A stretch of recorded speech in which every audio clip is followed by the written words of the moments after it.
kolesterol yang jahat. Dan kalau dia meningkat dan kemudian sudah menyebabkan aterosklerosis, maka kemudian akan menyebabkan serangan jantung atau atau stroke. Bagaimana dengan pencegahan daripada kolesterol ini? Jadi mungkin kita sudah tahu tadi, jadi kita harus mempertahankan kadar kolesterol kita ya. Kolesterol HDL itu harus dipertahankan antara 70 sampai 130. Jadi tergantung dengan keadaan daripada tubuh, tergantung juga penyakit yang diderita oleh seseorang. Kemudian kadar HDL itu harus dipertahankan antara 40 sampai 60 ya. Kalau laki-laki lebih rendah harus 40 atau 45 ke atas, dan perempuan itu harus di atas 55. Kemudian kadar trigliserid itu juga harus dipertahankan di antara 100 sampai 150. Kemudian kolesterol total ini harus harus kurang dari 200 mg per desiliter. Kemudian pencegahan yang bisa dilakukan berikut itu dengan secara lifestyle. Yang pertama itu berhenti merokok, karena rokok merusak pembuluh darah, mempercepat penumpukan plak kolesterol di dalam pembuluh darah. Kemudian kita harus mengkonsumsi makanan sehat, ya, konsumsi makanan yang rendah garam, berbanyak asupan sayuran, buah, ikan. Selain itu juga batasi konsumsi makanan yang berlemak atau yang merupakan sumber daripada kolesterol.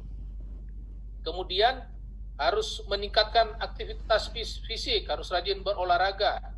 Minimal 30 menit sehari itu dapat menurunkan kadar kolesterol.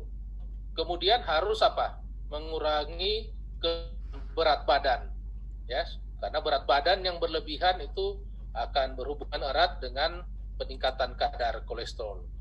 Ini yang agak kredit sedikit bagaimana penanganan daripada kolesterol.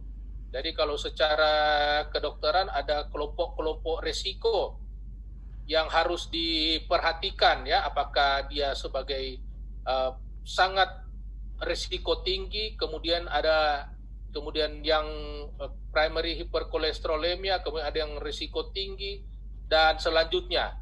Jadi kalau sudah kadar risiko tinggi, itu kadar kolesterol itu tidak boleh lagi lebih dari 70. Jadi harus kurang dari 70.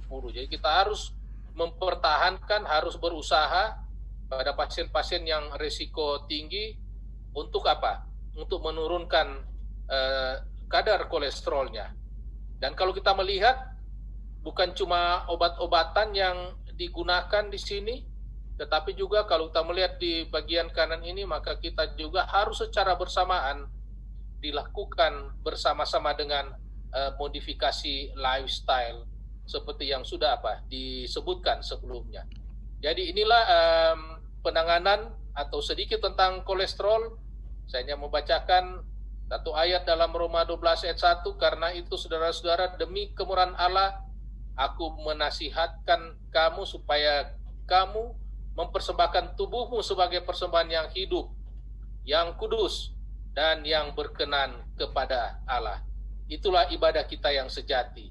Jadi supaya ibadah kita baik, dikatakan sejati, kita harus mempertahankan atau mempersembahkan tubuh kita yang yang kudus, ya, termasuk supaya kadar kolesterol tentunya tidak tinggi di dalam tubuh kita.